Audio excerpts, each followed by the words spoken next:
ನಾನು ವಿದ್ಯಾಭ್ಯಾಸಕ್ಕಾಗಿ ಮುಂಬೈ ವಿಶ್ವವಿದ್ಯಾಲಯದಲ್ಲಿ MA, MPhil, PhD ಮುಗಿಸಿಕೊಂಡು 2013ರಲ್ಲಿ ಇಲ್ಲಿಗೆ ಬಂದೆ. ಆವಾಗಲೇ ನನ್ನ 4 ಕೃತಿಗಳು ಪ್ರಕಟ ಆಗಿದ್ದವು. ಇಲ್ಲಿ ಬಂದ ನಂತರದಲ್ಲಿ ನಾನು ರಾಯಚೂರು ಸರ್ಕಾರಿ ಪದವಿ ಮಹಾವಿದ್ಯಾಲಯದಲ್ಲಿ ಅತಿಥಿ ಉಪನ್ಯಾಸಕನಾಗಿ ಸೇರಿದೆ. ತದನಂತರದಲ್ಲಿ ನನ್ನ ಬೇರೆ ಬೇರೆ ಕಾರ್ಯಕ್ಷೇತ್ರಗಳು ಬದಲಿ ಆಗಿದ್ದರಿಂದ ಮತ್ತು ಅನಿವಾರ್ಯ ಕಾರಣಗಳಿಂದಾಗಿ ಬರವಣಿಗೆಯಿಂದ ದೂರಿದ್ದೆ.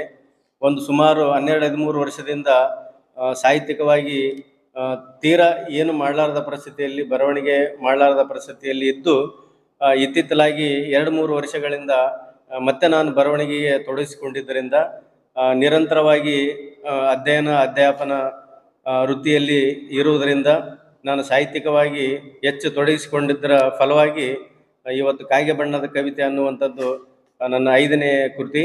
ಹಾಗಾಗಿ ಇವತ್ತು ಕನ್ನಡ ಸಾಹಿತ್ಯ ಪರಿಷತ್ತಿನವರಿಗೆ ನಾನು ತನ್ನದೇ ಆಗಿರ್ತಕ್ಕಂಥ ಘನತೆ, ಗೌರವ ಎಲ್ಲವನ್ನು ಒಳಗೊಂಡಿರ್ತಕ್ಕಂಥ ಕನ್ನಡ ಸಾಹಿತ್ಯ ಪರಿಷತ್ತು ಸಾಹಿತ್ಯದ ಒಂದು ಪ್ರತಿನಿಧಿಯಾಗಿ ನಮ್ಮಲ್ಲಿ ಕೆಲಸ ಮಾಡ್ತಾ ಇದೆ.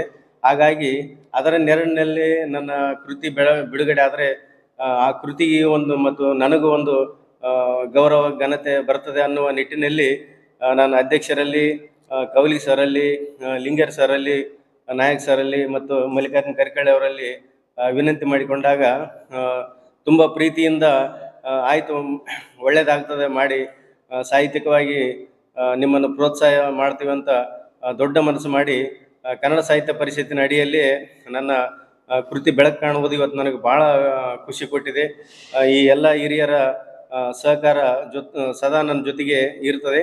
ಹಾಗಾಗಿ ನನ್ನ ಸಾಹಿತ್ಯಿಕ ಬೆಳವಣಿಗೆಗೆ ಮಾಧ್ಯಮ ಮಿತ್ರರು ತಾವೆಲ್ಲ ನನಗೆ ಪ್ರೋತ್ಸಾಹಿಸಿ ಸಹಕರಿಸಬೇಕಾಗಿ ತಮ್ಮಲ್ಲಿ ವಿನಂತಿ ಮಾಡಿಕೊಳ್ತೇನೆ.